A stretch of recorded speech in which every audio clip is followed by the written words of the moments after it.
Ladies है वो तो भाग गया।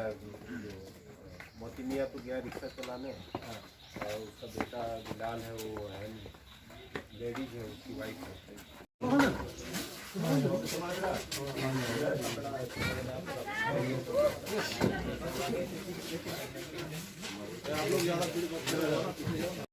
সবাই যায় না তাড়াতাড়ি একদিন চলে যায়।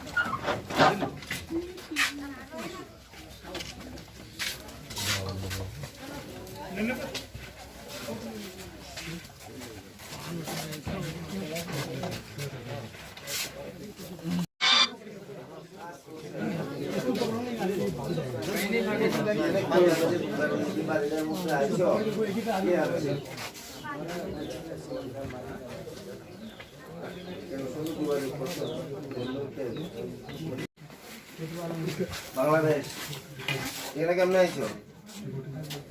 কাজ করতে আইছো? ডকুমেন্টস আছে না কিছু? লাইট उठाओ तो आ जाओ एक उठाओ। लाइट तो दे रखा है। बड़ी कोई बड़ी कौन जगह तुमरा है बांगाली बारी कौन जगह जी गई थी?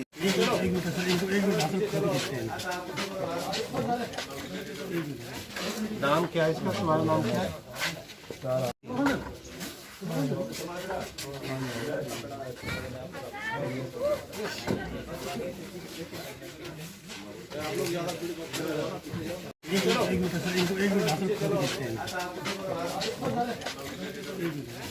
नाम क्या है इसका? तुम्हारा नाम क्या है?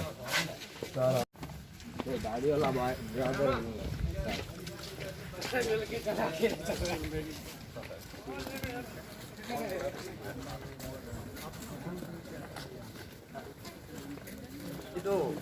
হ্যাঁ बोल में दे दो ना।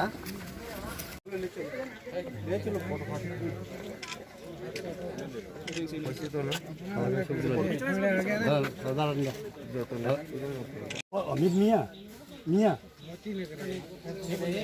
अमित हैं 1 2 3 4 और ये छुप रखे होंगे फिर कंबल के अंदर। ये बहुत पकड़ी था। बाबा नाम की अबुल। आपका नाम क्या है भैया? मेरा नाम मोहम्मद हनीफ। अब इतना बहुत एज वयस कितना है? 25 33। और बाबा नाम क्या? इसका नाम? कुल कितने आदमी थे? 6। आप कहाँ से आए हैं? बांग्लादेश से? बांग्लादेश से नहीं, कैंप कौन से कैंप से? मैं हैदराबाद में रहने वाला हूँ। हैदराबाद से मैं मगर रोहिंग्या हूँ। अच्छा, आपके पास कोई कार्ड है? आपके पास कार्ड है? तुम कहाँ से? इंडिया से बांग्लादेश जा रही हो? बांग्लादेश से इंडिया में आ रही हो? कहाँ? इंडिया में? बांग्लादेश इंडिया में कहाँ से आए? गाड़ी वाला ड्राइवर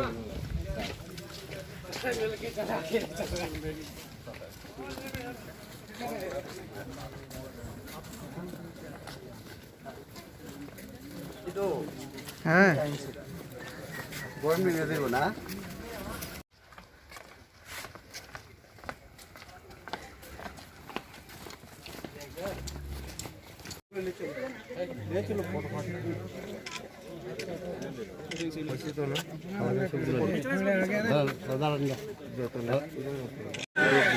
वीवो चौटा टाच का फोन कहाँ पे रखा था आपने? वो 4 दिन दिसी तो 4 দিনে। এখানে কদিন ধরে থাকতেছো তারা বাড়িতে? अभी आज के 4 दिन हो गए। 4 দিন। কোনখান থেকে আইছো? নাম কি তোমার? বয়স কত? 21। কোনখান থেকে আইছো বাংলাদেশে? কোন ক্যাম্প কোনখান থেকে? Leather camp. হ্যাঁ लेदर कैंप। Leather camp. এখানে কেমনে আইছো? होटल काम आया सर। এখানে কেমনে আইছো? हैदराबाद काने কিভাবে আইছো? मैं बहुत पहले आया सर। अभी 9 महीना होगा। इस घर का कोई पहचानते हैं क्या? नहीं पहचानते सर। तो कैसे घुसा इस घर में? दोस्त लोगों को लाया, हाँ। मेरा दोस्त लोग मेरे को फोन करा, बोला काम के वास्ते जिस घर में आप सोए थे ना, वो जान पहचान का है क्या? नहीं पहचानता सर, वो नहीं पहचानता। तो घर में कैसे घुस गया? फिर ये लोग इधर ही रुका हुआ था सर, हम लोग काम के वास्ते मैं दोस्त को ले ये जानते हैं নগর বিধানসভার মতিনগরে আজ বেশ কয়েকজন রোহিঙ্গা একজনের বাড়ি থেকে উদ্ধার হয়েছে, এই বিষয়ে কি বলবেন আপনি? আজকে সকালে মতিনগর ফুলতলি পঞ্চায়েত 5 নম্বর ওয়ার্ডে মোহাম্মদ মতি মিয়ার বাড়িতে আমরা শুনতে পাই রোহিঙ্গা তাদের বাড়িতে আছে।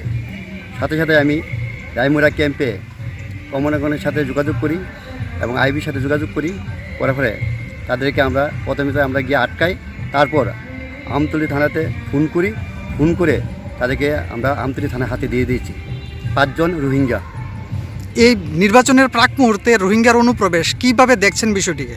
এটা তো পরিষ্কার বিরোধী তারা এরকম রোহিঙ্গা দ্বারা ত্রিপুরা রাজ্যে শান্তি পরিবেশকে নষ্ট করার জন্য তাদের হাত। নির্বাচন কমিশন কি বিষয়টিকে দেখতে বলবেন? আমি অনুরোধ করে বলবো নির্বাচন কমিশন এটা সুন্দরভাবে সুষ্ঠু দেখার জন্য। আমরা অ্যাকচুয়ালি আগরতলা থেকে যে সমস্ত ইলেকট্রনিক নিউজ চ্যানেল কেবল টিভির মাধ্যমে যেগুলো চলে, সেগুলো 2018 সালে সরকার পরিবর্তনের পর থেকেই আমাদের বিভিন্ন চ্যানেল বিভিন্ন সময়ে চ্যানেলের টেলিকাস্টগুলো একতরফা উইদাউট এনি ইনফরমেশান এগুলো কেটে দেওয়া শুরু হয় এবং সেই সব চ্যানেলগুলো আমরা বিভিন্নভাবে যোগাযোগ করার চেষ্টা করেছি, কিন্তু কোনো সদুত্তর ছিল না কেন এগুলো কেটে দেওয়া হবে। এবং আমরা শুনেছি যে মানে পাওয়ারে যারা রয়েছেন তাদের একটা অংশের প্রচণ্ড প্রেশারের ফলে কেবল টিভি অপারেটররা আমাদের এই চ্যানেল বন্ধ করতে বাধ্য হয়েছেন। যাই হোক, আমরা এইসব বিষয়ে আগেও যোগাযোগ করেছি প্রশাসনের সঙ্গে।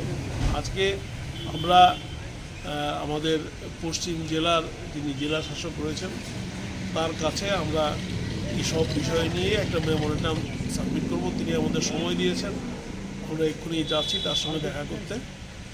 আশা করব তিনি সামনের নির্বাচন বা সারা রাজ্যে আমাদের যে দর্শকরা রয়েছেন তারা টিভি স্ক্রিনে আমাদের অনুষ্ঠান দেখতে পাচ্ছেন না, যদিও ইউটিউবে আমরা অনেকেই রয়েছি, কিন্তু আমাদের অনুষ্ঠানগুলো টিভি স্ক্রিনে আসছে না। কিন্তু আমাদের দর্শকরা, আমাদের যারা নির্বাচক মণ্ডলীরই অংশ, তারা চাইছেন যে যাতে আমাদের অনুষ্ঠান তারা দেখতে পান। সেই জন্যে আমরা চাইছি যে তাড়াতাড়ি আমাদের এই চ্যানেলগুলোকে আবার সম্প্রচারের সুযোগ করে দেওয়া হোক। প্রশাসন যেন এই ব্যাপারে হস্তক্ষেপ করে, নির্বাচন কমিশন যেন হস্তক্ষেপ করে।